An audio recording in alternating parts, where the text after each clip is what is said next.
Here we come.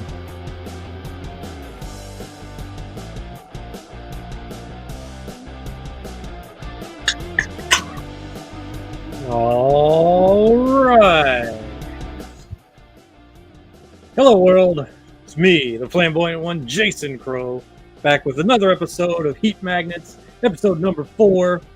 And I'm, of course, joined, as always, by the one and only Smooth Johnny Spade. Hey, what's up? It's not Taco Tuesday, it's Heat Magnet Tuesday. Let's do this. Right. Here we are. And, of course, we're joined by the lovely Rockstar Ronnie Joda. Hello. Hello, everyone. But here we are. We're back. We've got some news. We're going to recap AEW Dynamite, Smackdown, Raw, and talk about some of the news and all that good stuff that's been going on this past week. So let's dig into it. Let's talk about some things. Let's talk about some news first. What's the news? I don't think I put this in my notes, but apparently Vince McMahon has been backstage the last Monday Night Raw and has been making some changes. Oh, what a treat. They haven't said what changes he's made, but he's because he was working like remotely, and now they said he was actually backstage at the last Raw. And that's what does everybody think about that? I didn't really notice it. Did you guys notice anything? Raw that we were like, man, that's weird. You know, I thought they had one of the best Raws they've had in a while. This past I week. enjoyed it. Yeah, I did too. They're always storyline driven based, and we know that about them. That's where they excel at. Yeah. But they put a lot of time into their matches this week. I mean, the tag match was fantastic. I thought between the ladies, the Rousey and the Baszler. that was a good way to introduce him. The tag team division actually looked legit. I mean, I dug it. I didn't see anything from Vince that made it bad. I heard he was there. I haven't heard anything about him stepping in. Where did you see that at? And if so, can you give me details? I didn't see anything. Yeah, no, it's just news that has popped up on. What is happening? We got some beautiful music in the background. Is that like the Phantom of the Opera? Right, I've got some new music just randomly started playing on my phone. It's a new gimmick for the flamboyant one. So it's just been online at different places. Cultaholic talked about it. Bleacher Report, Going in Raw, all mentioned that Vince was there, but nobody knows exactly like what he changed. But apparently he'd made some pretty massive changes according. The only thing I heard about was possibly Lacey Evans in that stupid Marine hat she wore. She's too pretty, but I bet I get it.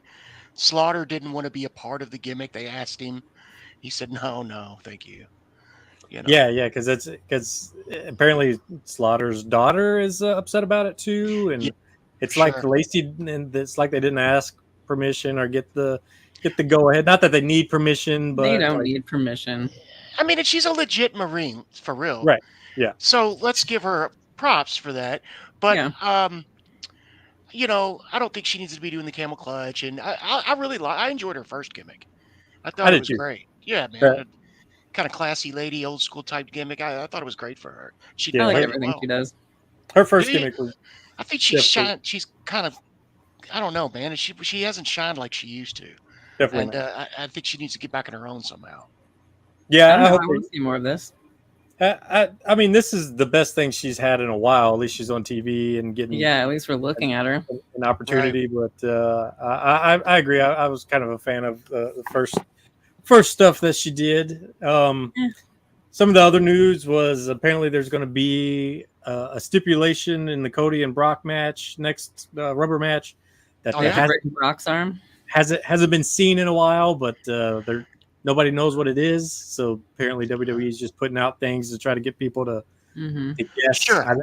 An Inferno match was brought up, I believe. What? Yeah, so I don't know. Shitting me? It's got to be a fight to the death at this point. Just do it. Give it to us. A fight to the death. I'm not sure. I'm not sure what it's going to be. I know. Blue Meanie. I don't know if you guys listen to any of his stuff or. I know him, but I don't listen to his shit. Yeah, he had recently put out an idea of what he thinks might be this whole Cody and Brock gimmick, And so his take on it could be that since Brock can no longer challenge Roman Reigns for a title, because that was a stipulation some time ago, that he is training Cody Rhodes like the hard way in order to get him ready to fight Brock. Oh, fun! I'd like to see vignettes of that. Yeah, Okay. I think that's a pretty good idea. Like that's something, because we don't know why Brock is doing this. They've never said why. Huh. Yeah, man, I've heard. Assume... Go ahead, Ronnie. I'm Cody won't sorry. shut Ladies up. first, by all means. I just assume that it's because Cody won't shut up about it. He keeps being like, "Kill me, break my other arm, cut me in half." He's definitely got some balls, man. He's pushing him, and I heard a dog collar match, which I have done with Vic the Bruiser. And if you don't know, he's got a huge neck. Yeah. And those are hard. Like, I don't think people get how quickly your career could end on those matches when you're tied to a leash, especially someone bigger. I could imagine if they did that with Cody's neck tied to Brock's and Brock just yanking him. And it's a lot harder than you think. You're constantly, and the way I'm holding probably doesn't look good, but you're constantly holding the chain because you're trying to get guys. That's like this. You're trying to give yourself some slack so your neck can breathe. And so it was a way worse than I could have ever imagined when I did it. I was like, oh, it's hard. Yeah. A lot harder. That's terrible. One of the last ones we have seen is MJF versus CM Punk dog collar match, which was pretty brutal. So yeah, it was brutal, man. I don't think I'd mind that. That'd be good to see. I mean, because what was it? WWE probably hasn't had one since what, Piper and Valentine? Like, has it been that long? Probably because it's such a liability. It is, man. It really is. You might be right. Did Edge ever have one? Why am I thinking that? But I could be way off. I mean, there could be none memorable that we can remember outside of obviously Piper, and I don't even think Piper and Valentine were in WWE. Or did they do that for like in Portland? Maybe, I don't know. I'm not sure. I thought it was a WWE show, but it might have been NWA or something like that. I can't remember, but. I wouldn't mind seeing that though. That might be fun. It's different. It would be different. And didn't Cody do one with Brody? He did, and it was great. Actually, that was a good. That was one of. It might have been, if not Brody's last match. I think that was a week or two before he passed. Yeah, it could be. That could be right. Not that to was say that was. That doesn't sound good. I could hear Ronnie in there, just fucking. Well, I did say fight to the death, so you know what? Just right. It's already on our mind. That was a good match. It was a good match. They really, I mean, they went all out and did a great job, and I was just hurt and cringing the whole time. Yeah. Well, since we're talking about AEW, did you guys get to watch AEW Dynamite? Oh yeah, I did. Yeah, we watched it, and it was good. It was good. It's really fun. The matches are tons of fun. The story is just like, what's the story? I don't know. I don't care, I guess. It was really fun. Hey, if you get into characters on AEW, I enjoy AEW, but I also have friends that are there, and it's another place for them to work. Yeah, exactly. Yeah, you as well. So you understand they got another place to work and show their skills. Is the storylines, are they as intricate as they are in WWE? No. Not even a little bit, no. But I enjoy let's cut a promo and let's get down to business. But the matches are so much fun. The matches are. They tell great stories in the ring. Yeah, definitely. Well, that's because like Ronnie was just introduced to like Orange Cassidy. On the last so much fun. He's great, by the way. People do not get Ronnie. They do not get behind him. And really? Why? Here's the deal. We get behind him. I enjoy what he does, and I respect it because dude's making money. He found a gimmick that works, and he can work. People want to mock him because of his character, and the smart marks. They like to get on people and troll, and I don't understand it because he found something. He's making money off of it, and it works. And he's been in the business a long time in the indies. So kudos to him. And I enjoy his work. I think he's fantastic. I love his entrance music. Like, I would have done that gimmick in a heartbeat. I liked what I did, but it didn't make the money, and he's doing it right. So God love him, and I think it's great, and I look forward to him every week. I guess I want to see more of him because I don't really know what the gimmick is. I just liked everything I just watched. It's like supposed to be real cool, real mellow, real laid back. He, like I say, he does the lazy kicks and stuff like that, which you didn't get. You did get hands in pockets. I started with the hands in the pockets. I mean, he's over with the AEW audience, but he started more comedy. Yeah, it was definitely comedic, and then he worked his wrestling in and worked it in, and over time, people are like, "This dude can really wrestle," and now he's a champion, and he's been able to show his skills. So you haven't seen what we saw previously, probably. Right. I want to see more. But you will. The more you watch, the more you'll see. And right. So I mean, Dynamite started off hot. We had the Blackpool Combat Club versus the Penta and Phoenix and Bandito. Oh, that was really that was a hell of a match. That was a hell of a kickoff match. There was a lot going on there. Like I'm a big Penta fan. I love Penta.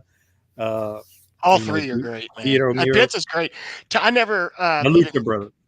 Tony Gunn sent me a video. He worked Penta up in Wisconsin about 4 months ago, and Tony Gunn, OVW, if you guys don't watch. Yeah, for those of you who don't know, Shotgun Tony Gunn, 2-time OVW champion, good friend of mine. He always sends me his stuff, and we talk back and forth daily, especially after his shows. But he did the show with Penta, and he said he went up to him and he said, "Hey, man, let's just slow down a little bit. Let's have some fun. Let's tell this story." They told the story perfectly. Penta was so happy about it.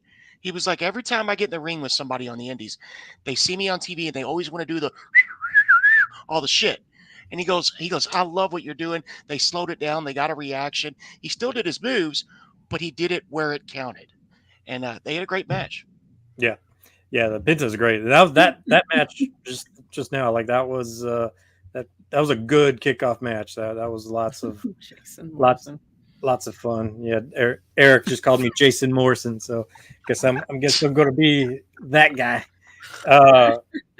Love it. But yeah, no, of course, Bryan Danielson was putting over Wheeler Yuta because he had just had to discipline him for losing a match, and then that was the one that was upside down for like 45 whole minutes. Yeah. 60, it was they counted to 60 completely. Oh my God. Everybody in the BCC's over, so they're trying to get Yuta some time on Dynamite so that he can get, kind of get to their level a little bit more, because that's what they're doing. They're accelerating him by putting him with them. Right. Yeah.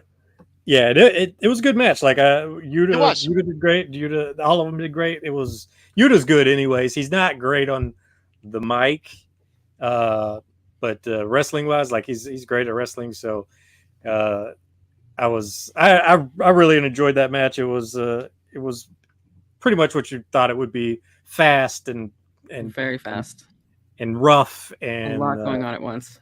There's so many things happening that it was exciting.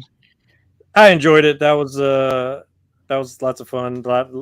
So yeah, definitely putting over Yuta on that. They talk about how Yuta pinned Kenny Omega at Double or Nothing, and then he got the pin on this one. So yeah, definitely putting over Yuta now, but like as they should.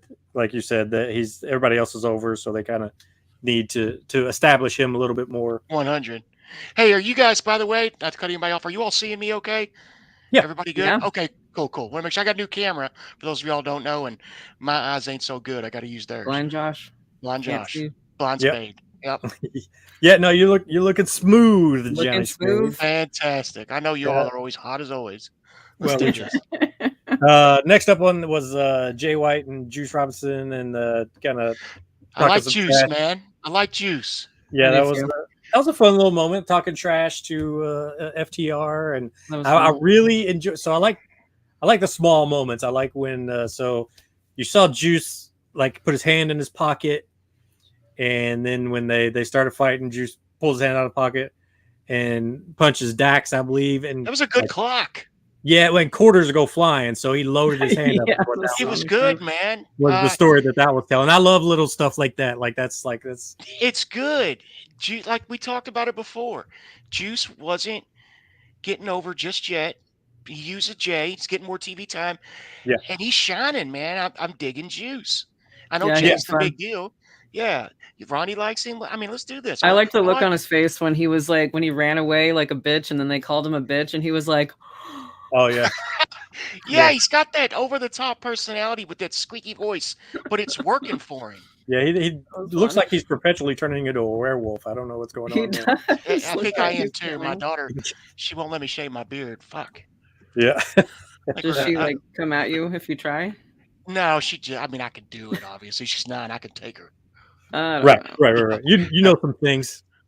But yeah, but seriously, she just loves Dad. I think she likes me looking old. I'll figure it out soon. But that was some fun stuff. I enjoyed that. I enjoyed Ricky Starks came out and of course ran down Jay White a little bit. I like Ricky Starks quite a bit as well. So that's a pretty good build. And they've been working that angle for a while now. So that should be fun to see what happens with that. They played the Tony Khan talking about Collision and putting and then CM Punk will be there, and the crowd they had to like work in some crowd reactions to the camera angles because I don't think it was quite what they thought it was going to be. People are like, cool. Yeah, because when they initially announced it, they definitely got some boos too, and you know he was not getting boos when he first came back. Hey, man, like even when he was playing heel, like he was. But now everybody's gonna have eyes on it, dude. I mean, with all they're gonna watch. So, but here's the thing: is like apparently them saying that he's going to be on the show did not raise ticket sales, and really? Yeah, and that's bad. Yeah, I didn't know that.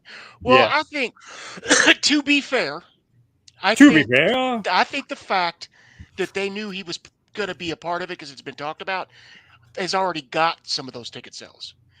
But I see what you're saying. I'm interested. I think they're doing another announcement this week, and it's going to be. Well, Eric just said that AEW stands for announcement every week. So that's pretty good. That's pretty good, Eric. But I think they're going to be announcing that who the main event is at the first Collision show, and I imagine it's going to be CM Punk's going to be in action. You think it's going to be Punk and Joe, or for the first Collision on Saturday night? I would rather do Punk and Joe that night and do Punk with somebody new. For the actual in Wembley. Yeah, that's it was definitely a mild crowd for Punk, and if he didn't raise ticket sales, then that's telling that people are probably tired of his BS. But I guarantee he did, Jason, for the Chicago show that's in Collision. Oh, yeah. Well, so it did say he did not raise ticket sales outside of Chicago. Right. So that sense. Chicago, obviously, it's for their first Collision. We're going to put him over for sure. Yeah, 100. That's their son, their favorite son. Well, and then after that, so then we had the a 3-way match with Trent Beretta, Swerve Strickland, and Big Bill. They're calling him. That was fun. That was a fun match too. Yeah, it was good. It was good. Good finish. I like seeing Beretta in the ring. Like he does good stuff. Yeah, he's solid, man. He's solid. They don't give him enough stuff, but I enjoy watching him when he is in there. I like it when he does his entrance and his mom drives the minivan and they all get out of it. Yeah, they've done some matches, Ronnie, where him and Chuck Taylor and Orange Cassidy all get out of his mom's minivan because his mom. It's fucking great. Yeah. It's their whole setup is like from that to when he's walking down, you've got puppies in the background and rainbows and all these like best friends because they're the best friends.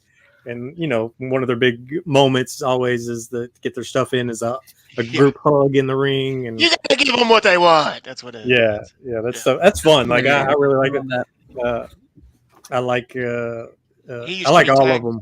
For those of y'all who don't know, but I'm sure you do, Trent Beretta used to be tag partners with Chris Pavone, who was, I believe, Brian Cage or Chris Cage. It's Chris Cage up in WWE, and they were what were they called? The Dude Busters. Something like that, yeah. Dude Busters. Yeah. So if you're watching, Chris, I just gave you a shout out. What's up, Chris? It's some fun stuff. Let's see. Love you, Josh. Love you too. Who was that? All the way from Mexico. No Naya kidding. Morales. Oh yeah. It's a good friend of mine for sure. Hopefully I said that right. I hope all's well out there. Yep, coming from Mexico. Thanks for joining us. But yeah, the Beretta, the Big Bill, that was a fun match. Of course, Strickland walks away. I mean, it wasn't the best match of the night. It was probably the mid match of the night, but still fun. And obviously they're pushing Swerve and his empire now, so that's you know, I didn't hate the match. Like all the matches are fun. I enjoy everything. Then of course you had Don Callis came out with Takeshita. Yeah, man, he's getting that Dom heat. That's what we call it now. I call it the Ciampa heat. The Tommaso Ciampa. I know you're a huge Ciampa fan, and I like Ciampa, man. That's the Blackheart heat, like but coming out and not being able to talk. You call it Ciampa, I call it Dom. We'll go from there. Let's go with current though, Day.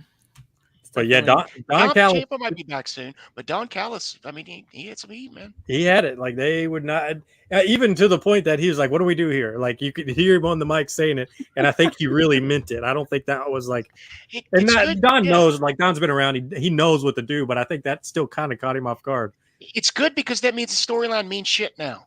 Yeah. He was like, okay, it's working. What? Because there's a lot of times when you do something and your first appearance after doing it or turning heel or backstabbing somebody, you're wondering how the fans are going to react.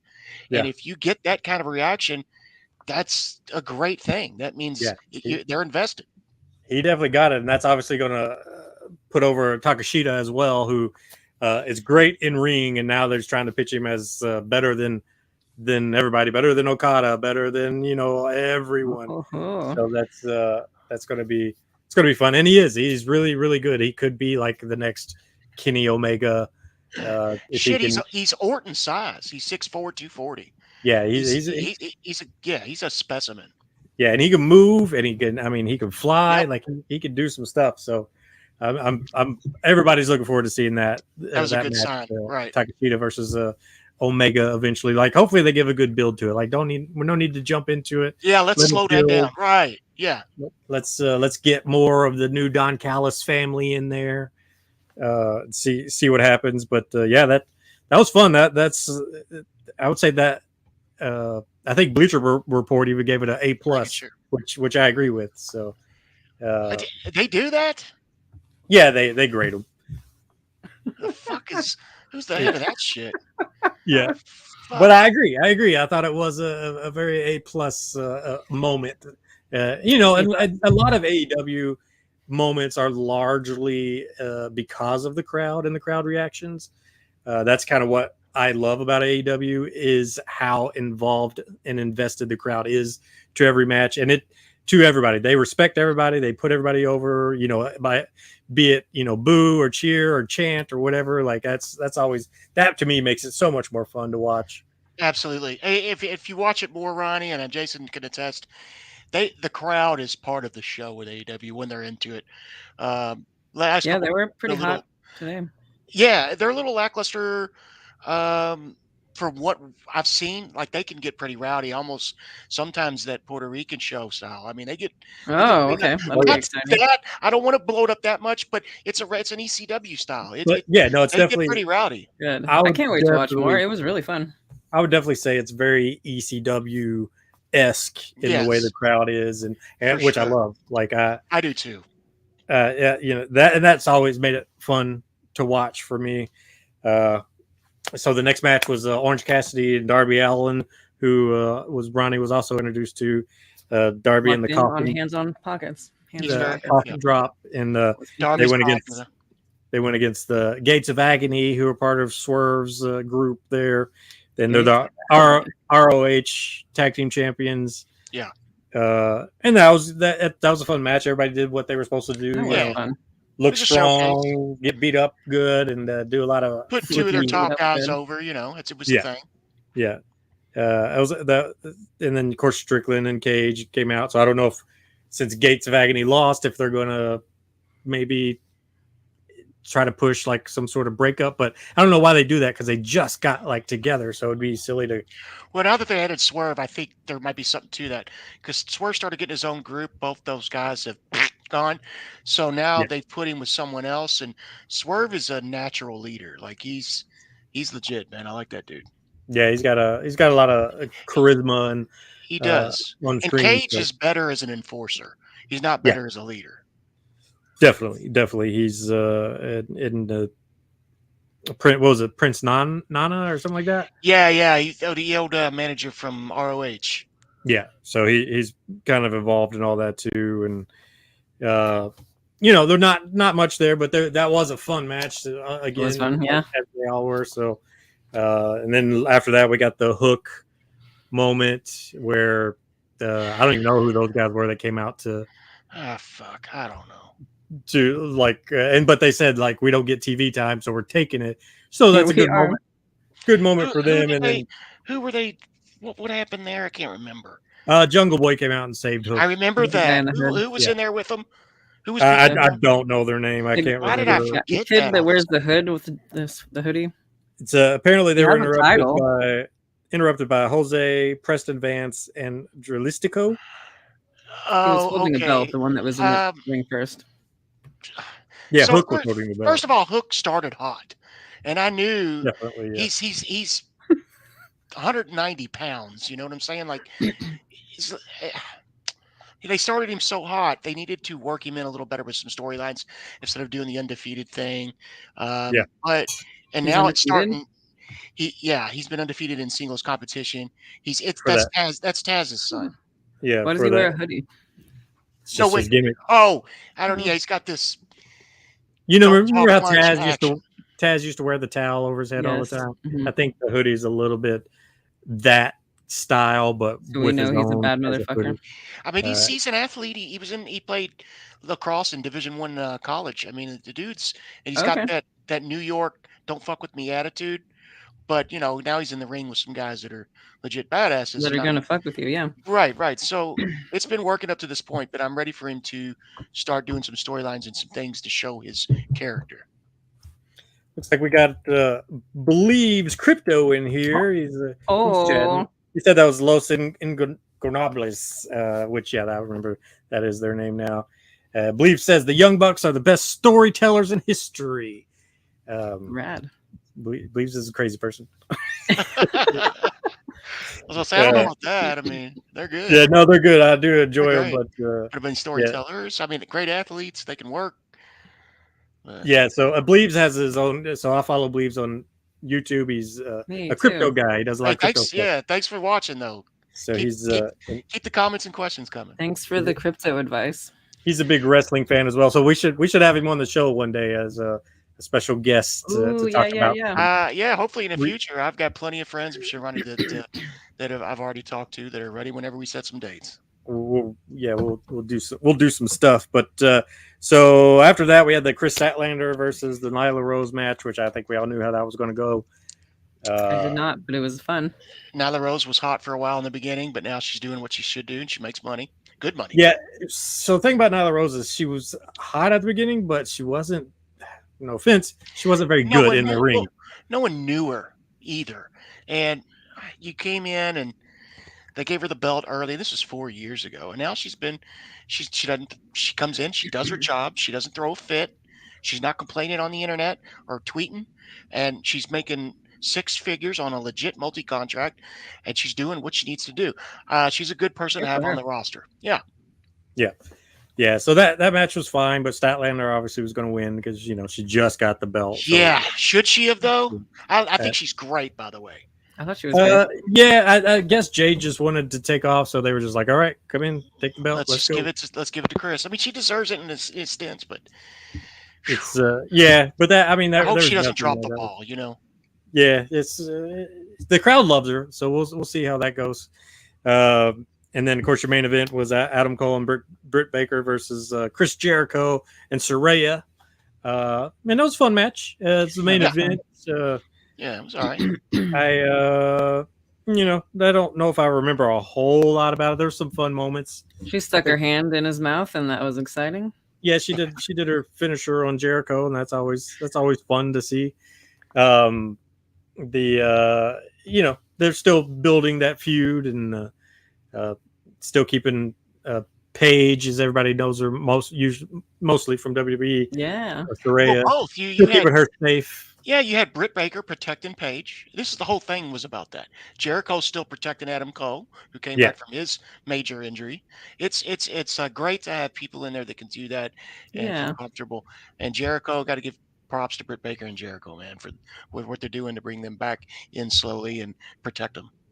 Yeah. So and that was Dynamite overall. It was a fun show. It was a good show. Like that was really fun. Lots of fun matches. You'll end up liking it, Ronnie. I did. I do. I may not be like hooked on anyone particularly, but I can't wait to watch everybody again. There's more. Jamie Hayter, who got hurt, I liked her a lot. You'll come around, and of course, yeah, I love the Outcasts because I think Toni Storm's beautiful. She can work.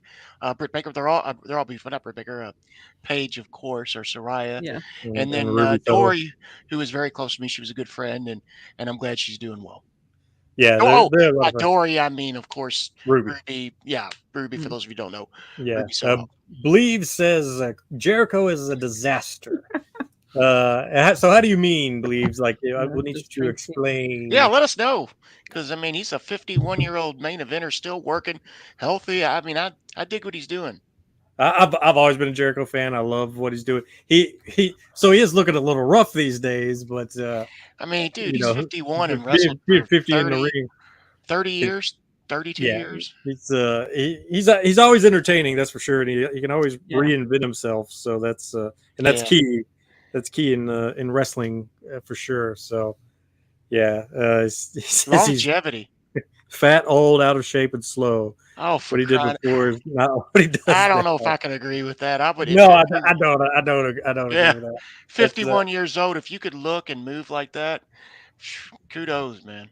What he did before is not what he does now. Well, yeah, but you're not going to do what you did before. Like you're not going to have that springiness in your. He's not in his prime beating Stone Cold The Rock in the same night. He's 51 years old, keeping up with 25-year-olds who are just making names for themselves. I think he's going to go down as one of the top 10, 15 greatest of all time. Yeah, he's still got himself in spots, and obviously he's putting people over. I do agree with the Bleav saying that maybe it's time for him to really kind of step back and start pushing these guys a little bit more.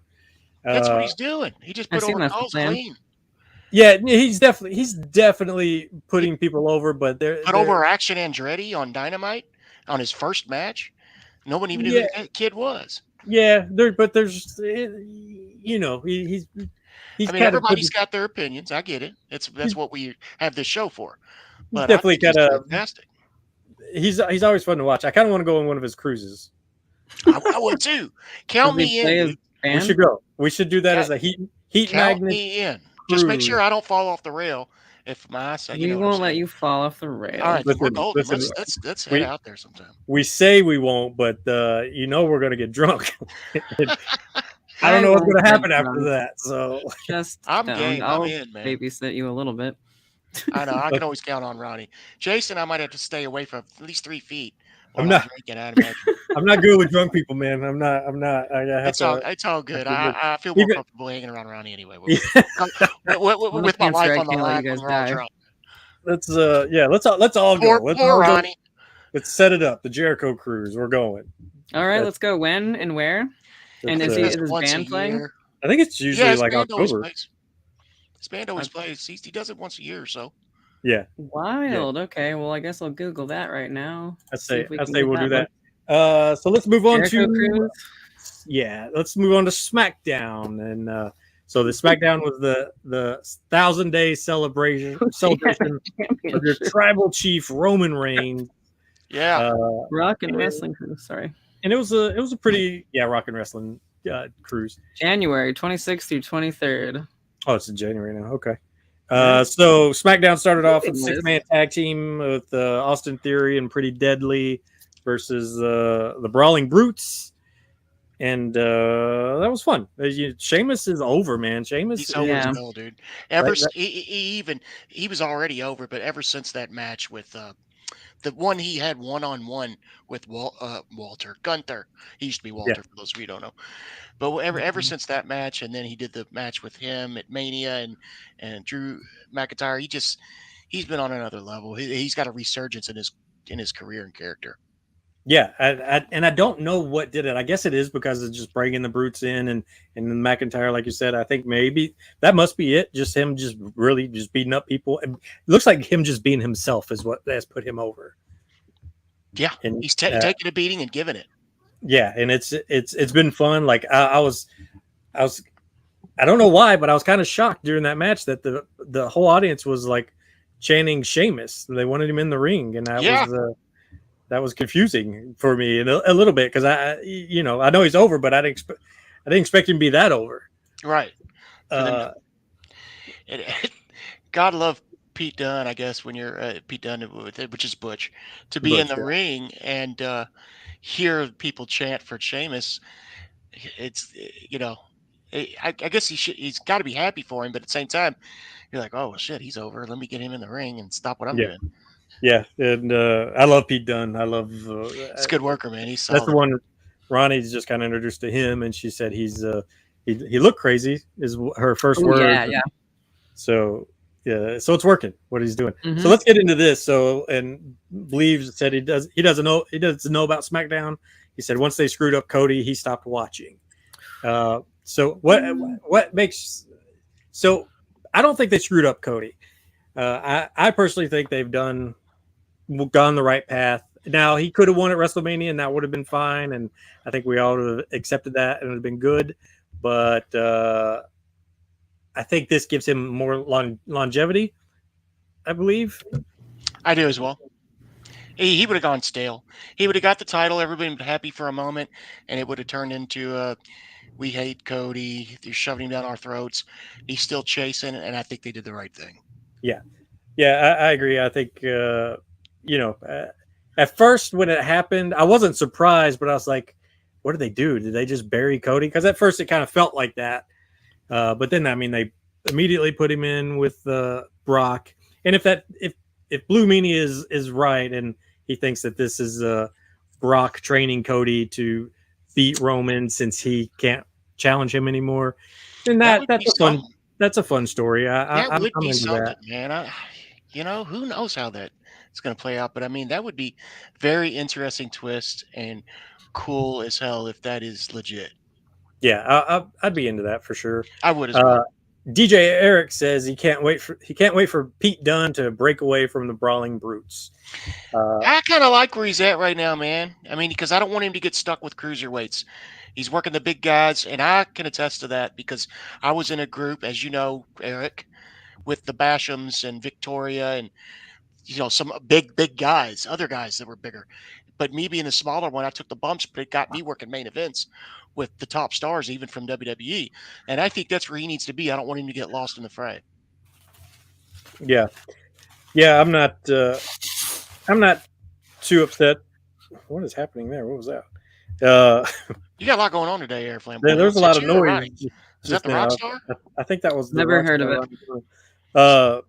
Yeah. So like for Pete Dunne, I like where he's at now. Him breaking apart without necessarily like them turning on each other. I think that would be the way to go for that, just because he's crazy anyway. So just let him be crazy, and then I think they're going to give him a push. I think he's going to win his Money in the Bank qualifying I think match. So too, and because he's going to be somebody that's going to be good for that ladder match. I believe he's going to get his moment. He won't win it, but he'll get his moments in there that might get him over. Is he up for it this year? Yeah, he's going to be in one of the qualifying matches. Okay. So if he can win that, which I think notes he will. I put out. Yeah. I'm reading it as we go. Notes, Ronnie. Notice how I put that in. I'm there. joking. Yeah. So anyways, the Brawling Brutes they lost to Pretty Deadly and Austin Theory. I like Pretty Deadly. Yeah, I do too. Pretty Deadly is a good tag team. Now Ronnie made a comment that Pretty Deadly, like they should both just dye their hair blonde and kind of try to pull off that.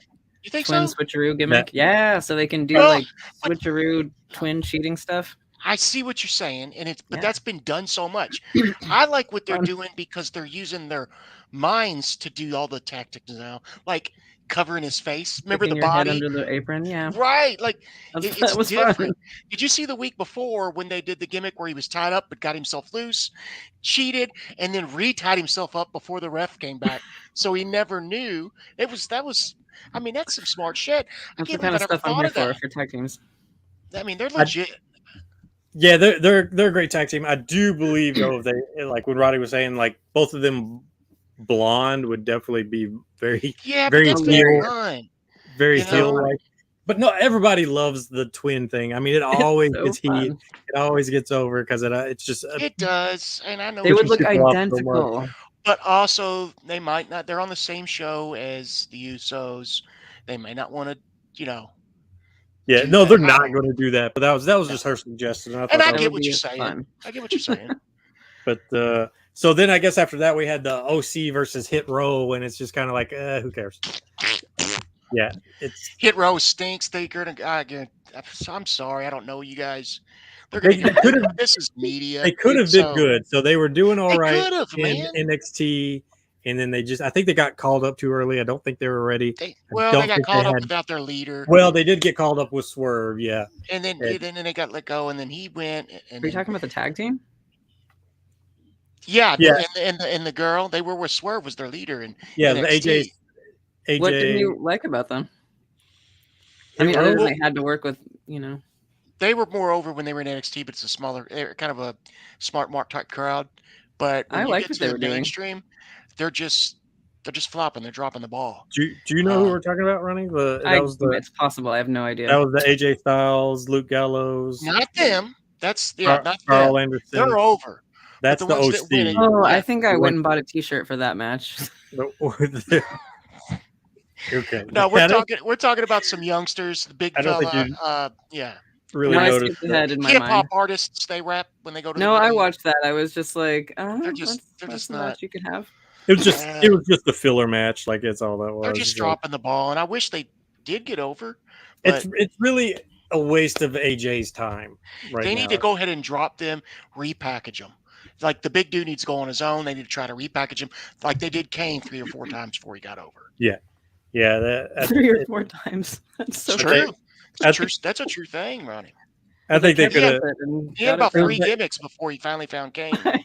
So he's talking about Top Dollar. Top Dollar was the host of the WWE Treasure show. He was the original host of the first season, where they hunt like WWE collectibles and stuff and try to bring them back to. Yeah, the show's still on. I think they're doing something with Piper this week. Yeah, he's not on there anymore. The second season is kind of led by Booker T, but it's a lot. And Lita, there's a Mick Foley, a bunch of people show up, which is what they should do. That's much better. Yeah, they had to drop Top Dollar.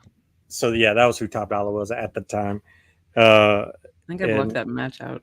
Yeah, there's just nothing there. That was very blah. Yeah, and then after that, we had the Grayson Waller effect with Asuka.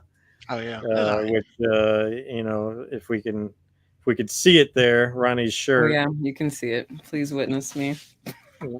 Where she's putting Asuka over right now. She went and got a Asuka shirt, and that was a kind of a fun segment. It gave the ladies. That was a fun segment. You had Io Sky come out, Bailey, Shotzi, Lacey Evans, Zelina Vega. That was fun.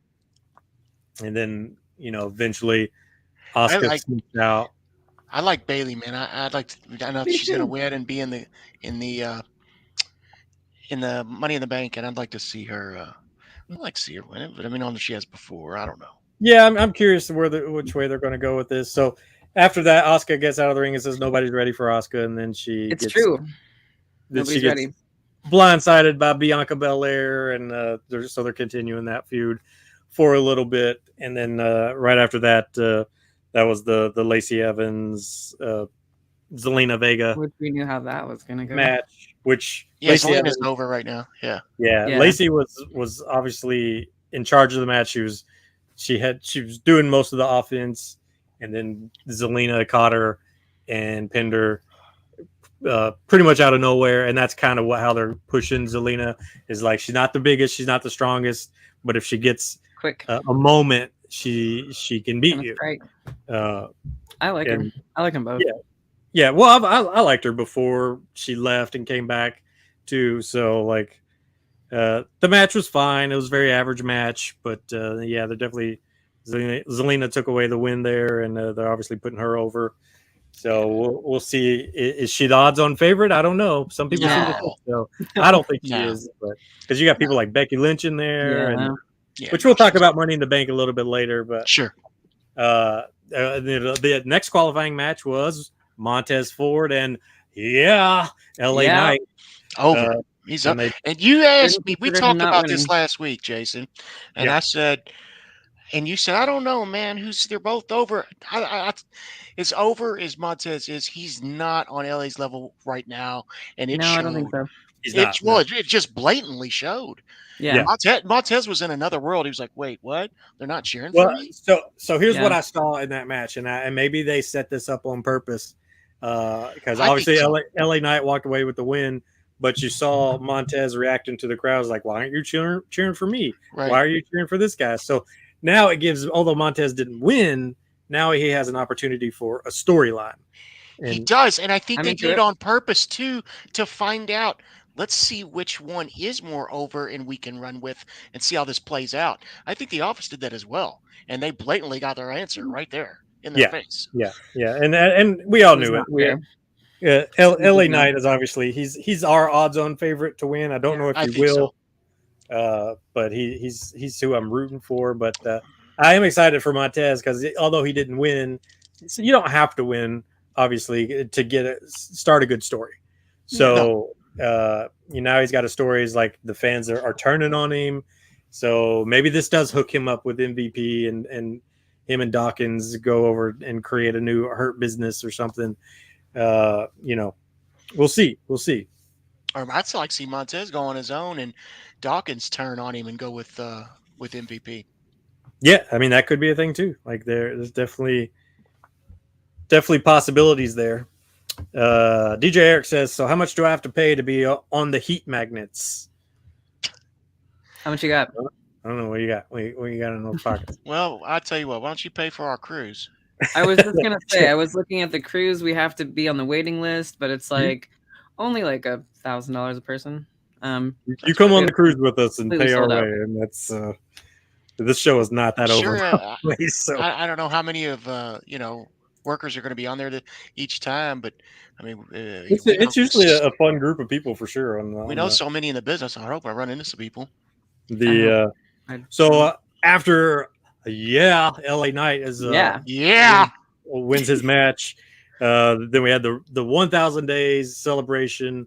Roman Reigns. Your friend Morales from Mexico asked if they can go to the cruise. Everybody, let's go. We'll all go. Of course you can. You got to get a babysitter for the baby. But so we had the celebration. They unveiled the new belt. It's a nice belt. So I guess they're retiring the two belts and combining to the one belt. Is that what we're getting out of that? Like the way he fucked those off and they did a special reveal on that title 6 times in like 7 years, and it's always the same looking title. It's just I don't. It does look very similar to other things I've seen for sure. But it's nice looking. But yeah, I agree that I was thinking it was going to be, if it's 1,000 days, I was thinking they were going to do more of a Roman-based belt. Yeah, it's like some. What are those custom ones? Some like tribal, like Samoa style stuff. Yeah, I think they could have done more with that. But I did like it. It was a pretty belt. But I agree, there could be more to it. But the storyline, obviously, the Usos weren't invited. But guess what? Guess what? Guess what, guys? What? Did they show up? They showed up. They were there. Yeah, spoiler alert! They showed up. I thought for sure they were out of the arena. I thought they that's the rules. You're not invited, so don't show up. Like, come on, did you not? Kevin Owens teach you anything? Like, that's the unwritten rule. Like, you can't just appear if we don't say your name. If we didn't say your name, well, just don't appear. That was me doing my Kevin Owens, by the way. Thank you very much. That was good. He's lost his damn mind. It was fast. It was frantic. He laughed so hard. Yeah. It was fast. It was frantic. It meant shit. I mean, Jesus. Right. So we had that moment, and Jay and Jimmy come out, and then we get our answer on the allegiance of Solo, which they swerved Ronnie because Ronnie thought, he's going to join his brothers, and I was like, no, that's not going to happen, and of course it didn't happen. It didn't happen. No. Jimmy got the spike. Kind of saw that coming after. At first, I got it. I was like, and then I was like, no, he's getting ready to hug him. There's a turn here. Jimmy got the spike, and then now Jay's in the middle. So basically, they're just reversing the storyline of what Jimmy was doing before. Now Jay is doing, and now they're like Jay has to give I'll them tell you his what, answer. I'm interested for Friday. I'd like to see what Jimmy does with his brother and how that works out. Yeah, it's been good. Like that was a fun segment. The crowd is definitely into it. They are. They were hot for it. They reacted like watching a soap opera. It's very. They do a great job, man. I guess it's the chemistry of being a family, but Yeah. they really tell the story well, man. Yeah. I enjoyed it. I'm invested. I want to see what happens. So, that's good for them. That's what you want. That's what you want out of the show. So Absolutely. that's how it ended, and then we're on the cliffhanger. What's Jay gonna do? What's Jay gonna do? What do y'all think? Do you think that they're gonna swerve us and like Jay's like, I'm with Roman, or is it obviously him and Jimmy? Me. Yeah, I have to agree with that. I mean, I'm not honest, but that's the thing about the storylines. I don't know what they're gonna do. Like I would assume it's gonna be Jay and Jimmy, but that would be a good swerve. Is like Jay's like, nah. It would be a good swerve, but I wouldn't be surprised. What are they gonna do without each other though? Yeah, are they going to break it up from the inside? He's going to act like he's not with his brother, and then eventually, boom, turn on him in a match sometime or something. I don't know, and go back to his brother, and they get the big hug and the reaction. Could be. Well, I guess remains to be seen. So I guess we'll see here. I guess Friday, right? So now we can move on to Monday Night Raw, where Kevin Owens is just slowly losing his mind. But we'll kick it off. With the kickoff was what was the opening segment here? We had the like Seth come out talking, and then Finn and all that, and Finn's doing a great job on the mic. Seth always does good. I think Seth's a little overrated. I know it's a terrible opinion. Wild. Yeah, he clearly doesn't seem overrated. He seems he doesn't. rated as fuck. I'm in the minority. Very small, minuscule. He seems very rated.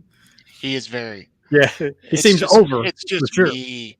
He is over, and for some reason I don't get it, but he's doing something right. So because I just don't like. I don't see it. People hum. They all sing. So the kickoff there was like they came out, and obviously they're kind of pushing towards a Seth versus Finn thing, which makes sense considering that. Yeah, I can dig that, man. I like Finn. Well, and that's why, like Seth or Finn lost his belt because Seth injured him before, and of course they made mention of that with the Universal title when he only held it for 24 hours.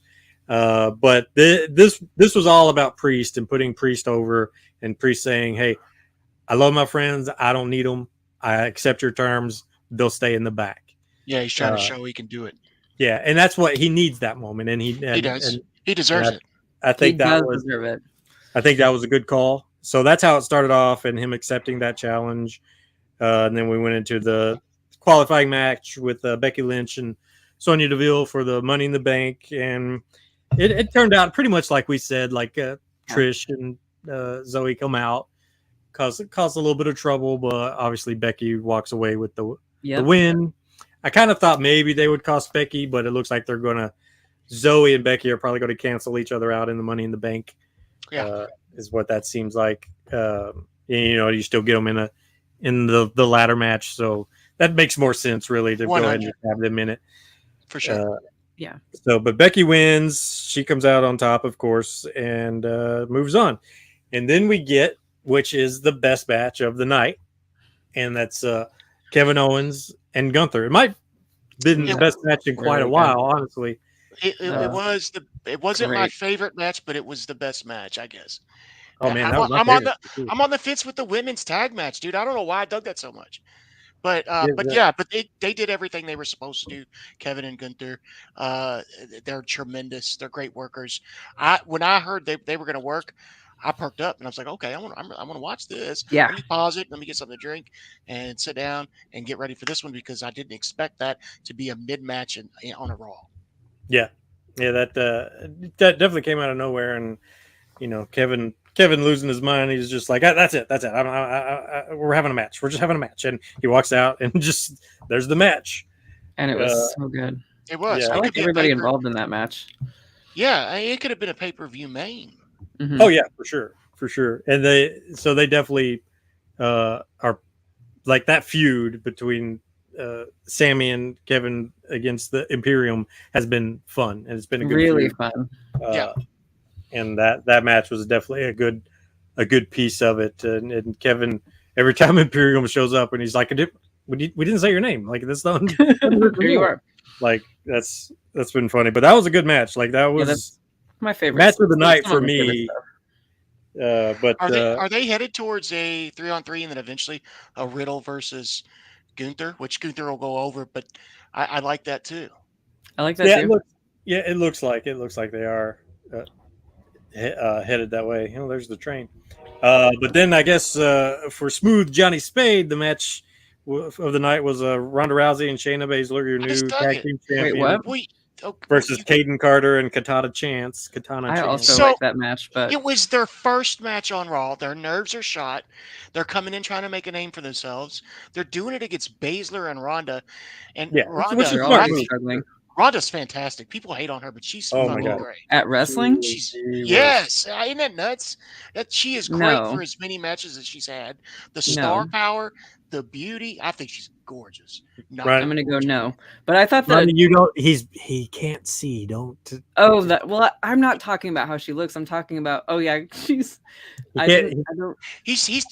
she's talking about the work. Like she can the work. Yeah, I don't think she's no, I think she's horrible. I think she's horrible on that. I think she's fantastic. What's the new tag team called? She knows how to utilize her only strengths that she has and eliminate her negatives. And somebody who hasn't been doing it that long, I dig Ronda Rousey and what she can do as a star and with the star power she has. I just feel like she gets in there and just kind of throws people around, not knowing what she's doing. I like it.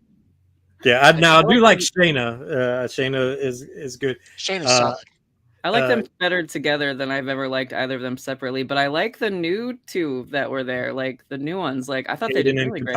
Yeah. They've been together as a tag team for 4 years. Their chemistry is amazing. Yeah, they did some really good tag team champions in NXT. They're tiny little things, too. Both of them are like 5 feet. Yeah, what did Ronda say? Or Shayna was like, what did we just? Or Ronda was like, did we just fall into Munchkin land? Like, right. Oh my god! Which is going to be a reoccurring theme when people are knocking them, but that's okay. Yeah, that's I think that was a good match for them to just like they even said in their promos, like, we want to make a splash for our first match, first impressions and all that. So yeah, I think it was. I thought they did. Like their tag team stuff was so good. I'm gonna buy a Ronda Rousey shirt. I'm gonna wear it. Oh my god! There you go. I think you should. So yeah. After that, we had the Ricochet Shinsuke Nakamura match. Wait, where was I for that one? It was an all right match. I mean, it was what it was. Did I hallucinate? It didn't. It ended. Hulu cut it. They didn't even get to really do the finish, so it was. They cut that one. Yeah, we watched it on Hulu and they cut that match. It wasn't. Is that nuts? That's nuts. Yeah, that's the one they cut. And it was a long match, but the end, the finish had the big. It was a no contest. Yeah. What's the big guy? The new guy? Bronson Reed? Yeah. He came out and it costed. It was. Yeah, it was a no contest. Yeah. Yeah. I like Shinsuke, man. I do too. And that was just like because they both have already qualified for the Money in the Bank, so that was just like a precursor to what's to come, I guess. I like Ricochet also. That's just a good match time filler. Yeah, and then but no contest, so it was just good filler match.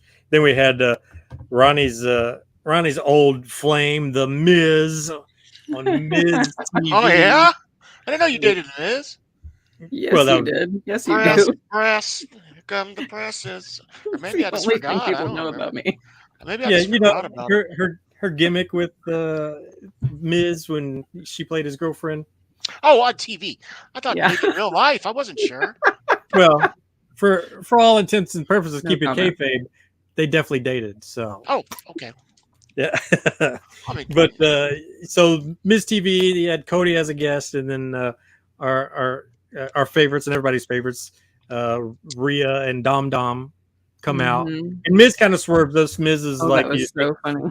you think he's going to bring out Brock or somebody, and then it's like a Dominic Mysterio, and it's like, Dude, he's He so got good. me. I was So like, that- I wasn't paying attention, They're- but was that Rhea were we and supposed to Dom be are so swerved? over. I know. They're Oh, yeah, so over, dude. I mean, they're getting that Ciampa heat. I just sat there and I went, Dom Champion. just came to the ring as the heel sitting across from Cody on the Miz's Yeah. show. Like, Yeah. how far has that dude came? Yeah, that's putting him like right in the main event, right there. Dude, Like my goodness. that's a moment for sure. So They're a hot commodity right now, man. yeah, that's Ronnie's favorite.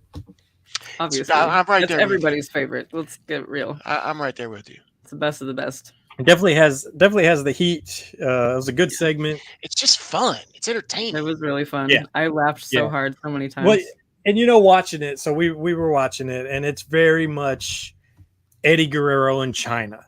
It's Eddie being the heel and hiding behind China. It's all playing. And man, if Dom could put on some of that muscle and get that little bit more flamboyance on the mic, a little bit, and spit a little bit more on the mic, that kid is unstoppable right now. If he could make that work right now, he's off to the races. Like, that'll come in time. He's still young. For sure. But right now, he doesn't even have to talk. He's got so much heat. So Definitely not. Let that keep going until he starts getting more tune and more tune. But as I was watching it, like I was telling Ronnie, I was like, man, I kind of want him to just start pulling that Eddie Guerrero accent, because Eddie, who started when he was doing the Latino, he was really kind of emphasizing. Yeah, he's emphasizing that stuff, and I kind of want Dom to do it, but I want him to do it, but then lose it, and then do it. That would be like hilarious. it comes and goes. Like we can, like we can tell that he's just trying to be, because they keep pulling the prison thing and stuff. So if he's pretending on that, why not pretend a little bit more? Because we all know he's lying anyway. So why not give just a little bit more? And I think I don't know. Funny. To me, I thought that would be funny, but. So he gets a little slap on Cody, and then hides behind Rhea. That was so funny. Pulling the Savage, but he's got mommy there. She's a little tougher than old Elizabeth, I guess. Oh yeah. You didn't hit Elizabeth because she's so nice and sweet. You don't hit Rhea because she can hurt you back. Mm-hmm. Man, I feel like she's nice and sweet. That makes her so much Yeah, harder. I feel like she's also nice and sweet. And then so Cody's wife, Brandy Rhodes, that was kind of the big news. She made a tweet after that. It said, "Papa won't hit mommy, but mommy will." I thought that while it was happening, I thought, are they gonna do a thing where she comes in too? But she can't work very well. And I was gonna say, and then do what? Yeah, she does work though. I mean, she can get in the ring with her, but I mean, Rhea's on another level. On another planet. Yeah. Oh, and I just put this together. That's Cody. Ronnie used to date Cody too, so there you go. Let's not. Brandy's good. Two of her boyfriends in the ring. Maybe that tweet meant Ronnie was going to come I know out. you dated Cody too. She can't figure that well. She made her way around. But skipping that, the funnier thing was when Cody turned around and punched the Miz. Yeah, for just randomly out of nowhere. Yeah, that was great. I think he did it for locking him up. But I mean, if you've ever go back on YouTube and you could see that, I mean, Cody's wife, Brandy, she's got some good promos.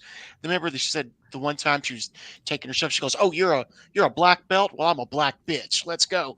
And she could cut some fucking promos, so she can make it good. She's not bad on mic at all. Once she gets in the ring, it's got to be. It exposes her a little bit, yeah. Yeah, right. She's not bad. She's just like in the caliber of like main event WWE stuff.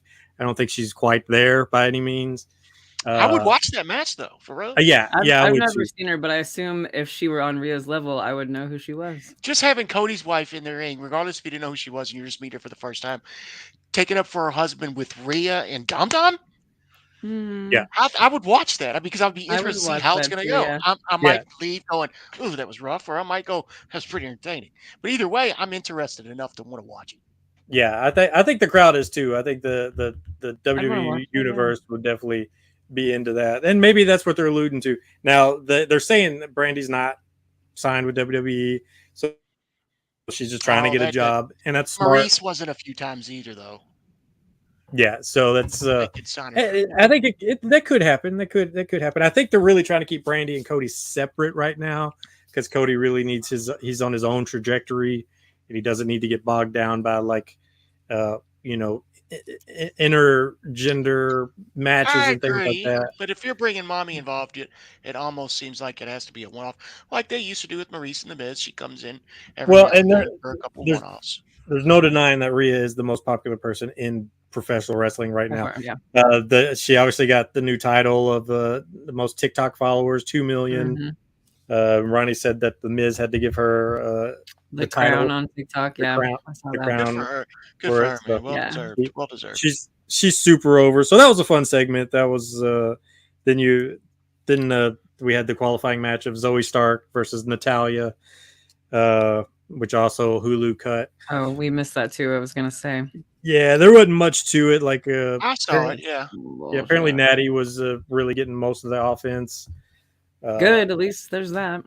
And then Zoe still picks up the win. Which, and it was straight win. It was the rookie giving a little bit of respect to Natty, and then because she was honestly though, like I feel like if you're really because you're going to push Zoe, you're not going to push Natty.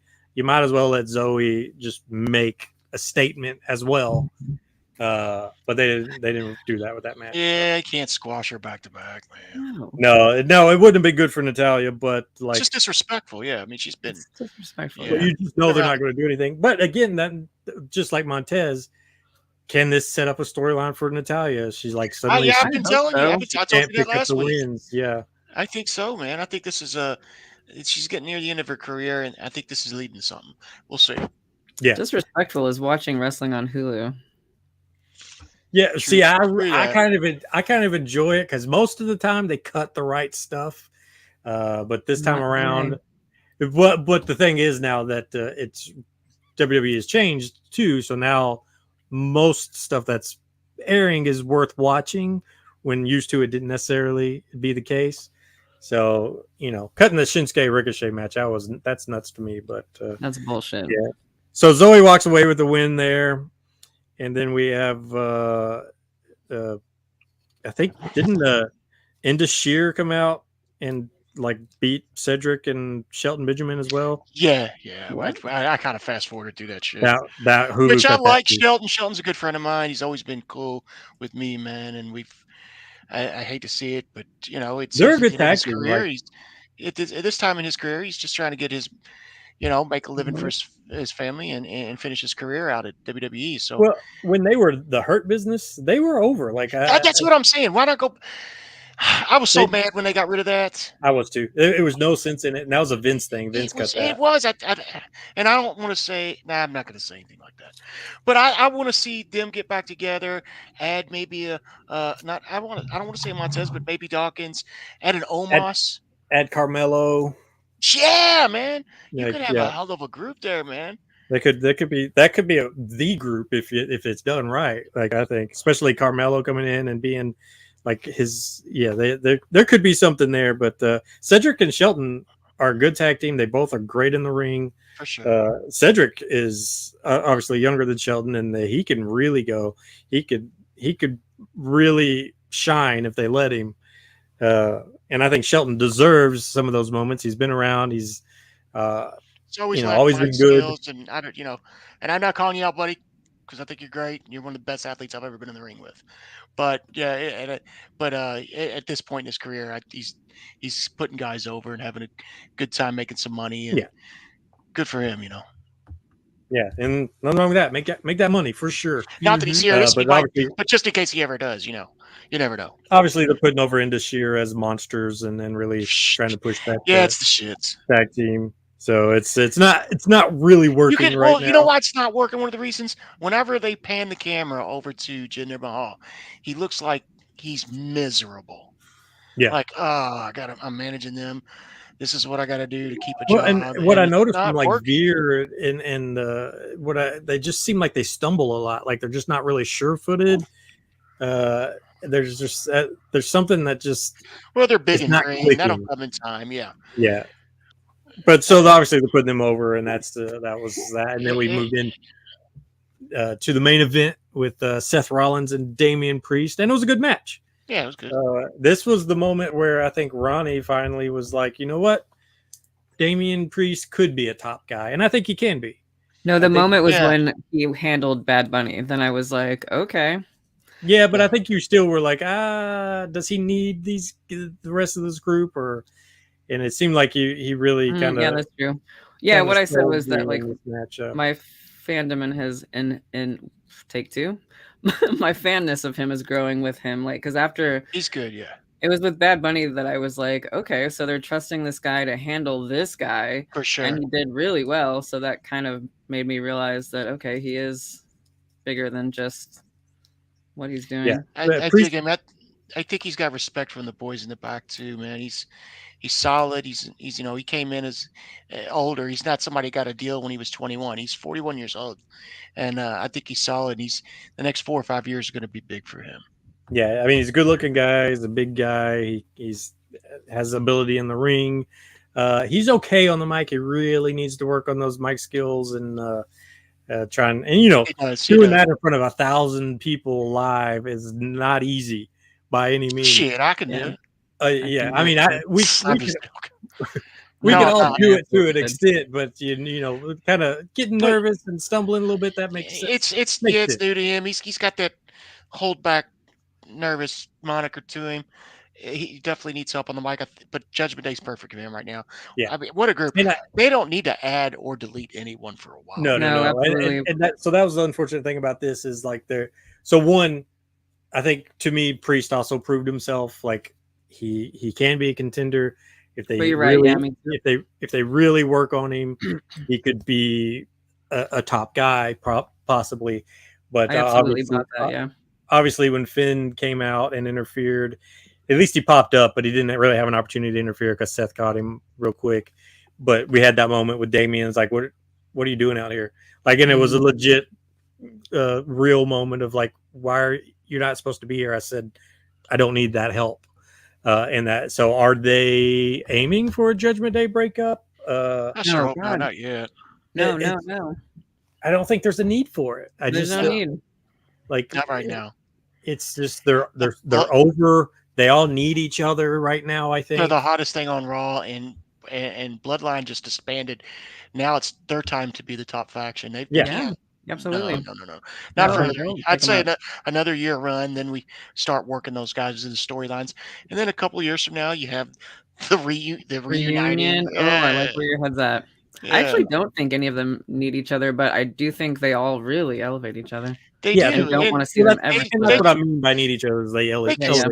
They'll do their own thing. They're not a group that's always with each other at all times. They're doing their separate things. But they're still together when they need to be. I just like what they're doing. I don't think I do too. I love it. Don't fuck with it.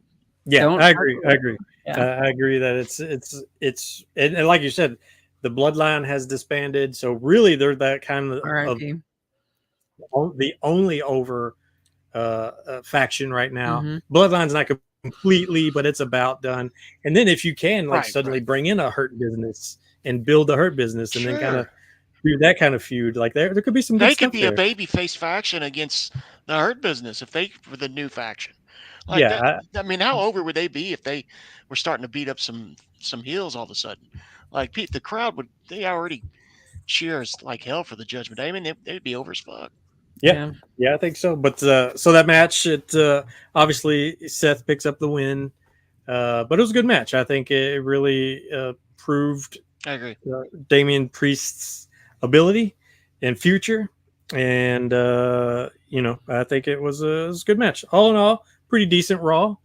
I don't know if Vince was involved in this one or not, but I do see, and I knew that Night of Champions would really be the catalyst to really start creating new stories and things like that, and it really seems to be the case. And you know how Triple H likes his matches and stuff. That explains why there was like a Ricochet and Shinsuke match. No need for it, but I'm sure Triple H knew that would be a hell of a match. I needed it. Don't put a shitty filler in. He was putting a decent match that would keep people in. Yeah, it was like one of those matches that could have been on a pay-per-view card. I know Ricochet is not really over these days in the sense of crowd reaction, but everybody still knows that he's really good. They know they're going to get a show when he comes out. Right. So that's what's really getting good about the Triple H reign is that we're really starting to get some good stuff.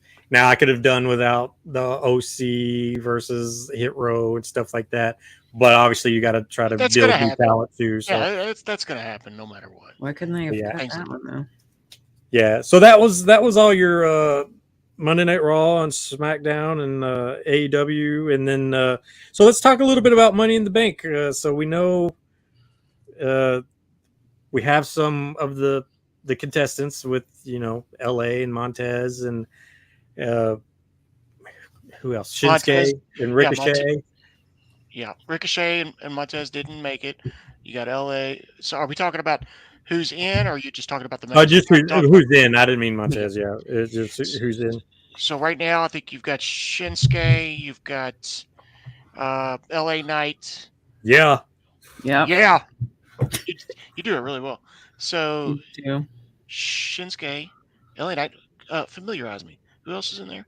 Here we go. I'm pulling up right now. So men's Money in the Bank ladder match. We already have a Ricochet, Shinsuke, and LA Knight have all qualified.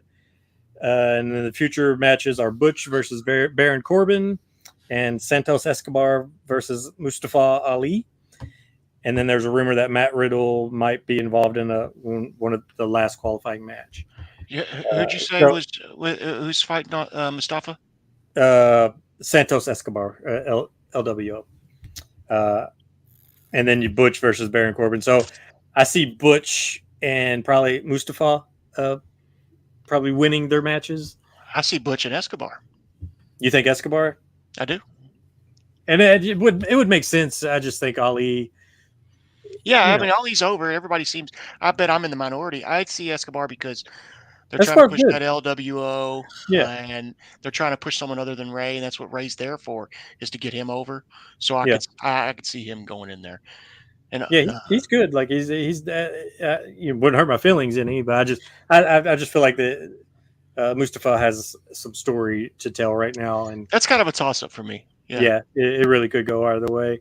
And then with the women's, you have Zelina Vega, Becky Lynch, and Zoe Stark. They've all qualified. Mm-hmm. Then you're going to have Bayley versus Michin and Shotzi versus Io Sky. And then there's going to be a final qualifying match, but nobody knows what that is yet. I see Bayley and Io going over. I do as well. Big booty Bayley. Yeah. Ronnie, what do you think? Ronnie's gone. There she is. No, I'm still here. I could go with. So who's so you all think you think Zelina is like the no with no. Yeah, I feel like Io Sky might be just because maybe of her, maybe Becky. I don't think they're going to give it to Becky. I think Becky and Zoe are going to cancel each other out. You think? Yeah, Trish is going to get involved. I'd like to see who comes in on the next rip. The match that's unannounced, I think, is going to say a lot. And maybe it is. Maybe Trish announces. Maybe somehow Trish gets that's what I'm thinking as well. Oh my god, if it's Trish, I do. I think somehow, some way that could be a thing. That could be that. That would be interesting. If it's Trish, I'm going to go with her. Yeah. Right now, I'm kind of looking at Io Sky and thinking that she has a good opportunity there. I would say that, especially they're really kind of pushing a little bit of feud between her and Asuka too. So that's a high probability. I mean, she's up there as well. Yeah, for sure. Yeah, can you imagine that mic war right there? Them just like that would or her and Bayley at the top climbing at the same time while everybody else is down, and then looking at each other like. Yeah, that's obviously going to be a moment. Is the and that then taking it and winning if they're in, but we're all assuming that they should be. Yeah, that's a good story in itself. Yeah, that would be interesting to watch for sure. For sure. With the men was like Ricochet, Shinsuke, LA. We're thinking Butch. If it's Matt Riddle, are they going to put Riddle over? Like, because I mean, this. No, I don't think so. This is your next possible. So you got to think in the long run. I mean, looking at this, like it looks like LA Knight to me, man. Or That's Shinsuke. what I want to go for. I'd like to see that last one as well, but I think she likes Shinsuke. I think LA Knight is. I think it just almost have to put it on. I think it is LA, yeah. Yeah, I feel like maybe they promised Shinsuke something, but didn't necessarily see LA Knight coming. I mean, he's been a Nightmare Rumble winner. I mean, a Nightmare Rumble. God, I'm OVW days. Jesus. I mean, a Royal Rumble winner before already. Fought for the title, didn't win. He main evented that WrestleMania. So I don't know. I just don't see that being a thing just yet. I think they. Yeah, I think LA Knight he's the odds. He has good odds. If I were a betting man, like he's definitely good odds to win. So I wouldn't hate it. I don't think anybody would. Wins. That would be awesome too. And listen to him when once that pay-per-view hits, which we still got a little bit to go. But you can always hear the crowd, like who they're for as they climb that ladder, and I guarantee you, when LA climbs that ladder, that roof is gonna explode. You think? Yeah, for sure. And it's just so funny to me because they didn't like he's an older guy. They weren't really ever gonna do anything with him, and he just kind of built. So the Rock's always liked him. The Rock's put him over since he was in Impact. He's kind of compared to The Rock a little bit with the way. Yeah, Mark Henry said something about that. He's like, "Quit trying to be The Rock." Stuff. But I mean, it's working. It's working for him. It is working. He was just supposed to be fodder for Bray Wyatt, and where's Bray? He's nowhere to be found. But LA Knight got himself over. He did exactly what you're supposed to do: is take what you get and get yourself over, regardless. And he did it. Good for him, man. It's fun. I think my picks are LA Knight and Io Sky. That's who I'm going to pick right now. We'll see with the other qualifying matches if that changes. I'm gonna go. I like those picks. It's going to be fun. I think it's going to be a fun pay-per-view. Did you say something about Trish? I want to make sure she's even in the qualifying match. Yeah, I know she's not even in, but I feel like that's why we haven't heard about it, is because it's her. If Trish lands in there, that could change some things. It would be interesting. That would be interesting. Yeah, great storytelling would give her the money in the bank. That would be wild. Have her just fuck with everybody, Yeah. So we'll see. So that was the recap of all the shows the past week. So some fun stuff. We're gonna get Roni indoctrinated into a little bit more AEW. Yeah. Have some more fun. Because we did miss Rampage. And now we're gonna have Dynamite, Rampage, and Collision. So there's gonna be a lot of AEW to watch here soon. Yeah, that Rampage has been it's all right. I'll watch it, but it's an hour long. They've had some decent matches. They had Zack Sabre Jr. on there. And they had another. I think they had another Japanese wrestler on there too. They do that every now and then, which is all right. The last match, Lee Moriarty Jr. was in the main event, I think, against somebody. Yeah. Might have been Daniel Garcia. It was all right. It was solid, Yeah, I mean, it's a good pushing some talent that might usually not get that time. Sure. So we'll Ronnie get to watch a little bit more AEW, and we'll getting a little closer and closer to Money in the Bank.